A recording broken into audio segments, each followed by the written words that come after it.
ओम हरिदशत संतवाणी।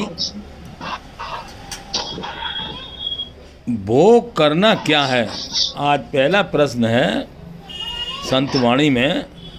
भोग करना क्या है, ये अनुभव ना करें कि मैं शक्तिशाली हूँ। सबसे बड़ा भोग तो यही होता है। जिस समय व्यक्ति को ये मालूम होता है कि मुझ में सामर्थ्य है, मैं शांत हूँ, मुझे कुछ नहीं चाहिए, मेरे जीवन में से दुख निकल गया, यह जो किसी गुण विशेष के साथ जो अहम का संबंध है, यह क्या है? यही योग का भोग है। जब हम और आप आए हुए योग का भोग नहीं करेंगे तो योग जो स्वभाव से गतिशील है वह हमें पराधीनता से स्वाधीनता की ओर ले जाएगा, जड़ता से चिन्मयता की ओर ले जाएगा और अभाव से पूर्णता की ओर ले जाएगा, मृत्यु से अमृत की ओर ले जाएगा। यह नियम ही है। तो तात्पर्य यह निकला, योग का भोग न करने से चिन्मय दिव्य जीवन की प्राप्ति होगी। यह भी बात संकेत में समझना चाहिए। कहना तो यह चाहिए कि दिव्य चिन्मय जीवन जो है उससे अभिन्नता होगी, उसके और आपके अपने बीच में भेद का नाश होगा। जब भेद का नाश होगा तब अपने आप प्रेम की अभिव्यक्ति होती है। इसका तात्पर्य क्या निकला कि अपने आप आए हुए योग का भोग न करने से नित्य योग, बोध और प्रेम की अभिव्यक्ति होगी। तात्पर्य क्या निकला? अपने आप आए हुए योग का भोग न करने से नित्य योग, बोध और प्रेम की अभिव्यक्ति होगी। जो नित्य योग है यह सामर्थ्य का प्रतीक है और बोध जो है वो जीवन का प्रतीक है और प्रेम जो है ये रस का प्रतीक है। अगर जीवन में से रस निकाल दिया जाए तो आपको जीवन पसंद है? अगर रस में से जीवन निकाल दिया जाए तो आपको रस अभिष्ट है? अगर रस और जीवन में से सामर्थ्य निकाल दी जाए तो आपको यह जीवन प्रिय है? आप कहेंगे नहीं। प्रिय क्या है कि भाई सामर्थ्य भी हो, जीवन भी हो और नित्य नवरस भी हो। तो भाई नित्य नवरस की प्राप्ति, जीवन की प्राप्ति और सामर्थ्य की प्राप्ति हम सबको अभिष्ट है। और ये तीनों बातें एक ही जीवन में, अलग अलग नहीं, हमें तीनों ही चीज़ें चाहिए। जीवन भी चाहिए, रस भी चाहिए और सामर्थ्य भी चाहिए और ये हमें मिला है। इशारा खाली क्या किया था, प्रश्न किया था कि भोग करना क्या है। तो जो मिली हुई चीज़ है उसको हम अपनी मान बैठते हैं। मैं शक्तिशाली हूँ, मेरे पास ज्ञान है, मेरे पास प्रेम है। कहीं आपको सामर्थ्य दिखाई दे और जीवन ना दिखाई दे। जिसको आप शक्ति कहते हैं, जिसको आप प्रकृति कहते हैं, इसमें सामर्थ्य तो है पर जीवन नहीं है। प्रकृति है, देती है, शक्ति देती है, लेकिन उसमें खुद जीवन नहीं है क्योंकि सतत परिवर्तन है। और जिसको आप ज्ञान कहते हैं, जिसको आप आत्मा कहते हैं, उसमें जीवन तो है पर ज्ञान प्रकाशक है कि कर्ता। ये जो ज्ञान है वास्तव में प्रकाशक है या कर्ता है? तो वास्तव में ज्ञान तो प्रकाशक होता है।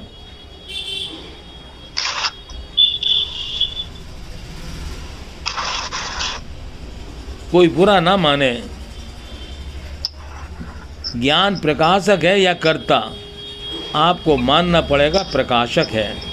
तो जो प्रकाशक होता है उसमें सामर्थ्य नहीं होती जो पर प्रकाश में होती है, और जो पर प्रकाश होता है उसमें वह ज्ञान नहीं होता जो प्रकाश में होता है। लेकिन अपनी मांग तो सामर्थ्य की भी है, ज्ञान की भी है। यह नहीं कि हमको ज्ञान नहीं चाहिए, यह नहीं कि हमको सामर्थ्य नहीं चाहिए। आपको ज्ञान भी चाहिए, सामर्थ्य भी चाहिए, तो क्या आपको रस नहीं चाहिए? हमें रस भी चाहिए। तो रस की जो मांग है उसका प्रतीक है प्रेम।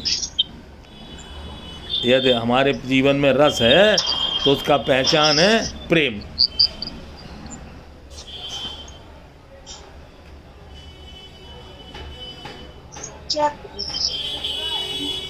रस की मांग है उसका प्रतीक है प्रेम, और जीवन की जो मांग है उसका प्रतीक है तत्व ज्ञान, और सामर्थ्य की जो मांग है उसका प्रतीक है नित्य योग। तो इस प्रकार नित्य योग क्या हुआ? तत्व ज्ञान, परम प्रेम। नित्य योग में तत्व ज्ञान, परम प्रेम, ये तीनों जहाँ अभिन्नता है, इन तीनों की जहाँ एकता है, वह क्या है? वही मानव जीवन है। और यही मानव जीवन हमको मिला हुआ है। लेकिन हमसे भूल क्या होती है? क्या उसका हम भोग कर बैठते हैं। हमसे भूल क्या होती है? जब वह प्रकट होता है नाश होने के लिए, तब उससे भयभीत हो जाते हैं। अंदर ही अंदर विचार आता है, तो वो विचार आता है निकलने के लिए, और हम उस विचार से भयभीत होते हैं। वो विचार आया नाश होने के लिए, और भयभीत होकर हम मानते लगते हैं, हाय हाय हमारा मन तो बहुत खराब है। यह जो हमको हमारी मान्यता हो जाती है कि हमारा मन बहुत खराब है, तो बेचारा मन थोड़ी देर के लिए दब जाता है। क्यों दब जाता है? कि मन नहीं चाहता कि आप उसके द्वारा दुखी हों। संत कहते हैं कि मैं सच कहता हूँ, मन नहीं चाहता कि आप दुखी हों। दब जाता है। फिर अनंत की कृपा शक्ति फिर देखती है कि अच्छा इस समय ये शांत हो गया है, ये भयभीत नहीं है, तो फिर मन का विकार प्रकट होता है। जिसे हम विकार कहते हैं, वह प्रकट होता है केवल इसलिए कि वो अनंत की कृपा शक्ति उसका नाश कर दे।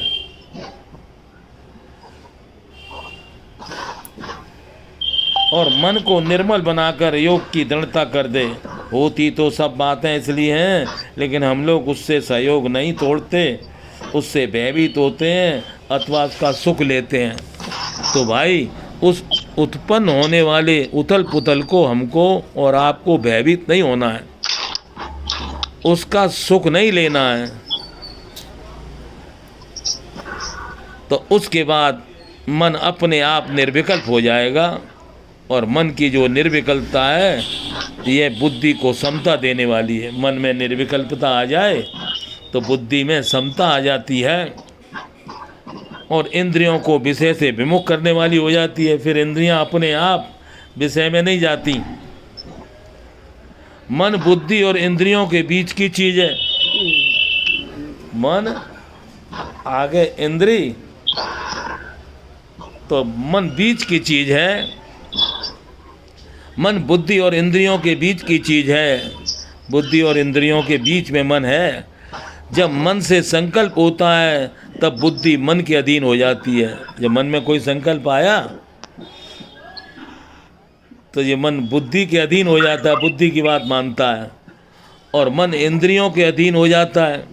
अब ये मन है, ये इंद्रियों के पास चला जाता है। जब मन इंद्रियों के अधीन हो जाता है, तब इंद्रियां विषयों के अधीन हो जाती हैं। तो एक क्रम तो यूँ है, और दूसरा क्रम है कि जब मन निर्विकल्प होता है, तब इंद्रियां मन के विलीन होती हैं। और जब इंद्रियां मन के विलीन होती हैं, तो मन बुद्धि के विलीन होता है। और जब बुद्धि के विलीन होता है, तब बुद्धि सम होती है। तो एक क्रम ये है। तो इस प्रकार सत्संग के द्वारा हमारे अंदर पलटा खा जाता है। अभी तक हम क्लॉकवाइज यूँ चलते थे, अब हमें चलना पड़ेगा एंटी क्लॉकवाइज। क्या?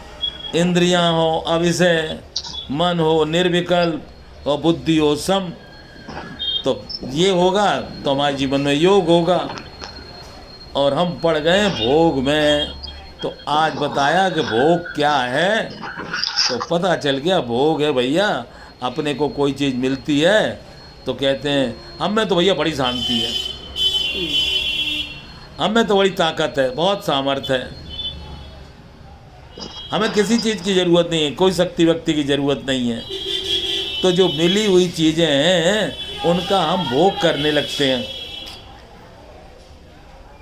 अब अभी बताया कि हमको चाहिए क्या, योग।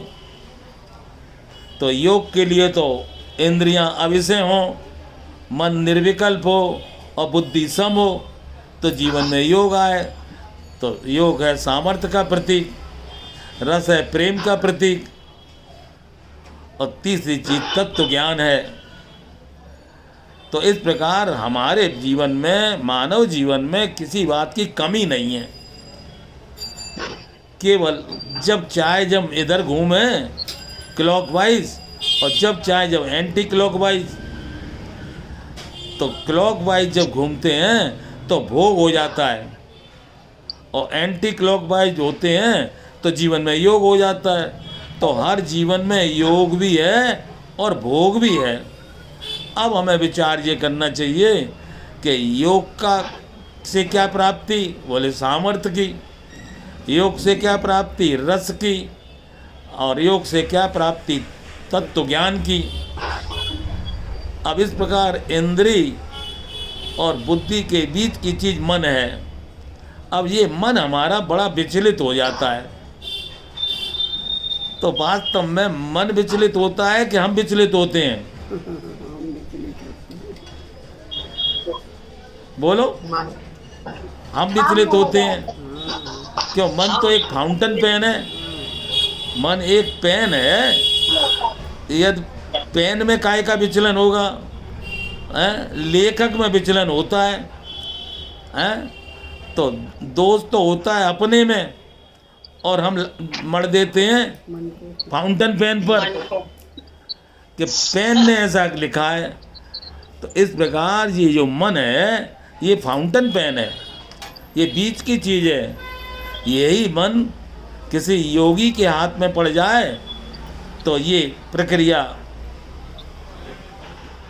दूसरी हो जाती है, और यही मन भोगी के हाथ में पड़ जाए तो प्रक्रिया ये हो जाती है।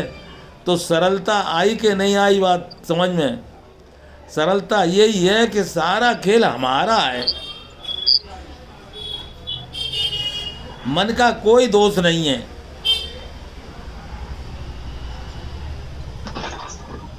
मन का कोई दोष नहीं है, मन बुरा नहीं होता। बुरे होते हैं हम, अथवा भले होते हैं हम। हमारी भलाई से भलाईपन होता है और हमारी बुराई से बुराई फैलती है। तो हमारे मन से ये भोग क्यों होता है, हम बुराई में कैसे चले जाते हैं, ये हमें पता कर लेना चाहिए। हम बुराई में क्यों गए, कैसे चले गए? हमारे पास तो शांति थी, सामर्थ्य भी थी, और रस भी था, तत्व था, सब कुछ था। लेकिन ये हमारा क्यों चला गया? तो हमने अपनी ओर देखने की बजाय दूसरी ओर देखने लगे। एक चिड़िया हमारे पास है और दो चिड़िया पेड़ पे बैठी हैं। अब हम कौन सी चिड़िया को सुंदर समझ रहे हैं? जो पेड़ पे बैठी है। ये हमारी भूल है। हम उस दो चिड़ियाओं को बड़ा सुंदर समझ रहे हैं, जोड़ा है ना वो, और असलियत में जोड़ा हमारे पास है। जो चिड़िया हमारे पास है वो हमारे काम की है। वो हमसे दूर हो जाएगी तो हमें शांति मिलेगी, स्वाधीनता मिलेगी, रस मिलेगा, नहीं मिलेगा। तो जब जब हम अपने से दूर होते हैं तभी हमें दुख घेर लेता है, और जब खींच तान के अपने पास आ जाते हैं, अपने को अपने मन से मिला लेते हैं, फिर मन में सामर्थ्य आ जाती है, तो मन जो है सीधी प्रक्रिया में आ जाता है। क्या सीधी प्रक्रिया है? मन निर्विकल्प हो जाता। जब मन निर्विकल्प हुआ तो बुद्धि सम हो गई, और बुद्धि सम हो गई तो हमारे पास सामर्थ्य आ गई, रस आ गया, प्रेम आ गया। तो आज हमारा जितना भी नाश होता है वो हमारी भूल से होता है। हमारी भूल ने हमको अहंकारी बना दिया है। किसी से बात करो, हमारे पास ज्ञान है, तुम अपने साथ कभी अपने साथी को लाने की कोशिश करना, आज चलो सत्संग सुन लो, बोले अरे हमारे पास ज्ञान है, हमें नहीं। हमें कौन सत्संग सुनाएगा? क्या सत्य सुनाएगा? सही। बोले हमारे पास सामर्थ्य भी है, हमारे पास प्रेम भी है। तो जो व्यक्ति ये कहता है हमारे पास तीनों चीजें हैं, तो वो है भोगी। वो क्या है? भोगी। तुम बोलोगे तो तुम्हारे काम आएगा, मेरे बोलने से मेरे काम आएगा। भोगी। वो है भोगी। अब भोगी के साथ रहना कितना खतरनाक है कि सारी शक्तिहीनता आ जाती है हमारे जीवन में भोगी के साथ रहने से, और योगी के साथ रहने से ताकत आ जाती है। तो ये जीवन हमारे हाथ में है। हम चाहें तो भोग करें, हम चाहें तो योग करें। भोग का परिणाम है रोग और शोक, और योग का परिणाम है बोध और प्रेम। अब बताओ क्या पसंद है तुमको? भोग और रोग पसंद है? नहीं पसंद है तो उसको अब ना पसंद कर दो, और जो चीज चाहिए उसे पसंद कर लो। अब हमें अपनी पसंदगी बदलनी पड़ेगी। अभी तक हमारी जो पसंदगी है वो भोग की है, और अब यदि पसंदगी हमारी बदल गई, हमारी पसंदगी में योग आ गया, तो हमारे पास तीनों चीज आ जाएंगी। योग भी आएगा तो बोध भी आएगा, बोध आएगा तो प्रेम भी आएगा। तो इस प्रकार मानव जीवन की पूर्णता योग, बोध और प्रेम में है, और मानव जीवन का जो विनाश है वो भोग, रोग और शोक में है। तो बताओ ये भोग क्या है? समझ में आ गई? हम लोगों ने खाली भोग वो समझ रखा है, जैसे स्त्री पुरुष का मिलन हो गया तो वो बोले वो भोग है। वो भोग नहीं है। जो चीज तुम्हारे पास है उसका तो उपयोग न करो, उसकी तो केवल तारीफ करो। हमारे पास भैया शांति है, हमारे पास मुक्ति है, हमारे पास प्रेम है, तो ये भोग हो गया। जो तुम्हारे पास है वो तो है। अब जो तुम्हारे पास नहीं है उसकी ओर तुम्हारी गति है।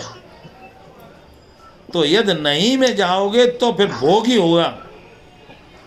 नहीं में हम गए तो भोग, और है में गए तो योग। तो है किसका किसका है होता है योग? अपना और अपने से। भक्त की भाषा में बोलेंगे अपना परमात्मा के साथ तो योग होता है। आध्यात्मिक भाषा में कहेंगे अपना और आत्मा के साथ योग है, आत्मा के साथ योग है।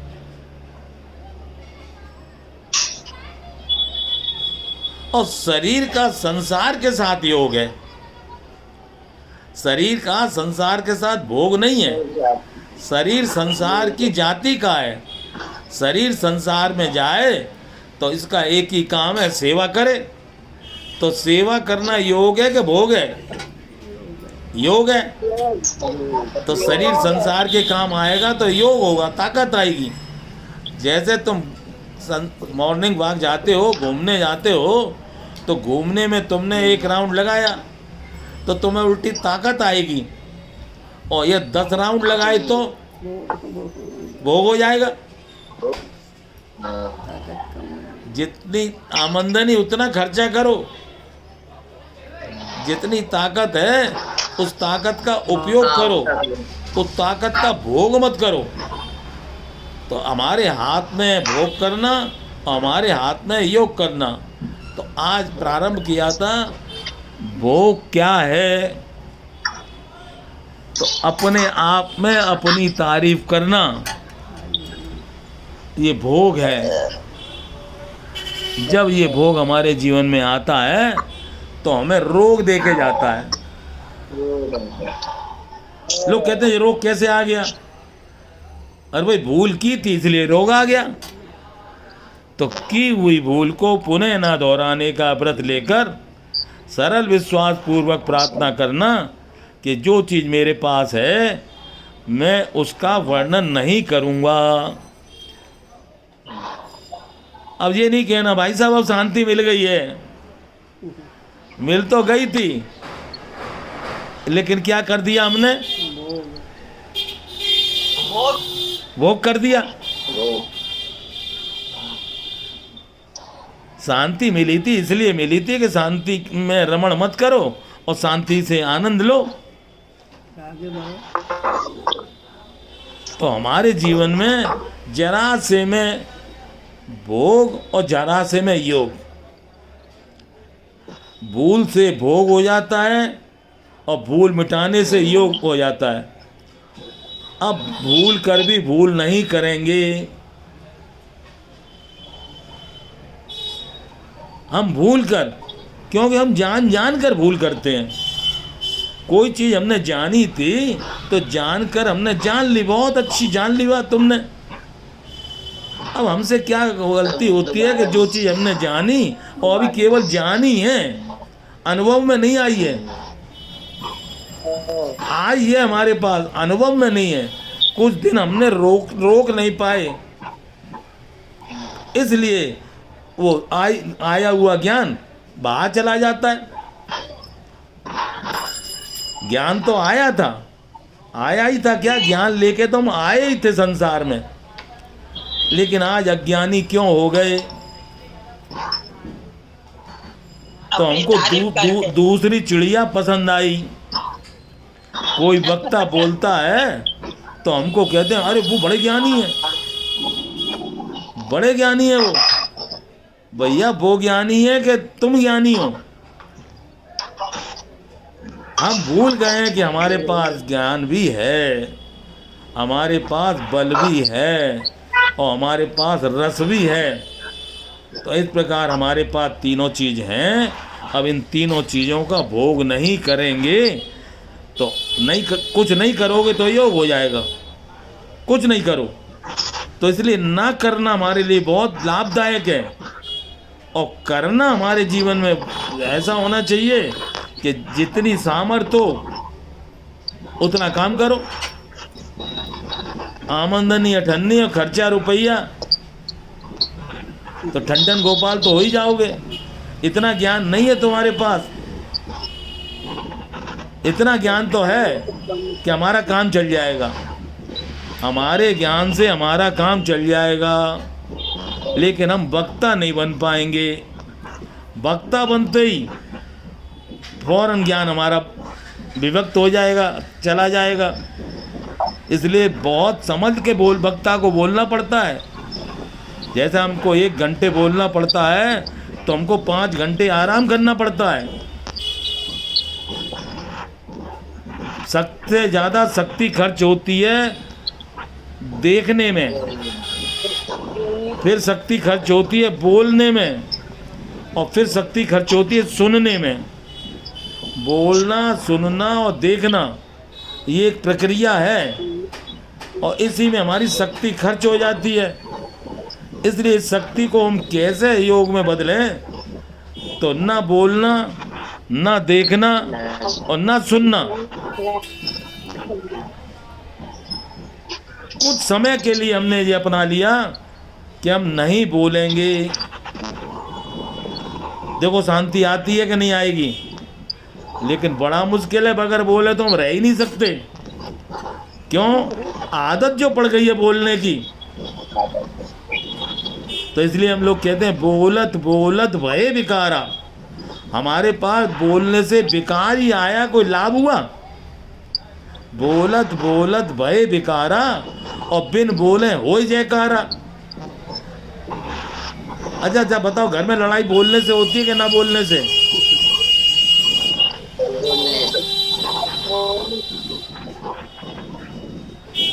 ये प्रक्रिया है योग की, और यही प्रक्रिया है भोग की, अंतर कुछ भी नहीं है। हमसे गलती यही होती है कि हम भोग कर बैठते हैं, और उस भोग से बचने का उपाय है सत्संग। बगैर सत्संग के हमारा विकास संभव नहीं है। और वो कौन सा सत्संग है? उस सत्संग का नाम है मूक सत्संग। जब तक हमारे जीवन में सत्संग का अवतरण नहीं होगा, तब तक हमारा विकास संभव नहीं है।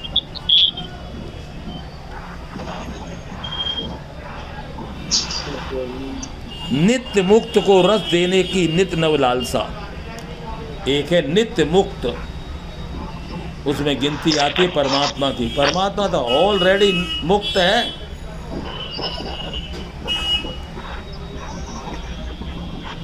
नित्य मुक्त को रस देने की नित्य नव लालसा,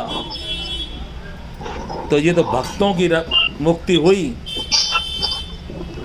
नित्य मुक्त को निर्विकार को रस देने की नित्य नव लालसा, यह है शरणागति की मुक्ति। और यही है शरणागत की भक्ति। फिर से ये बात देख लें,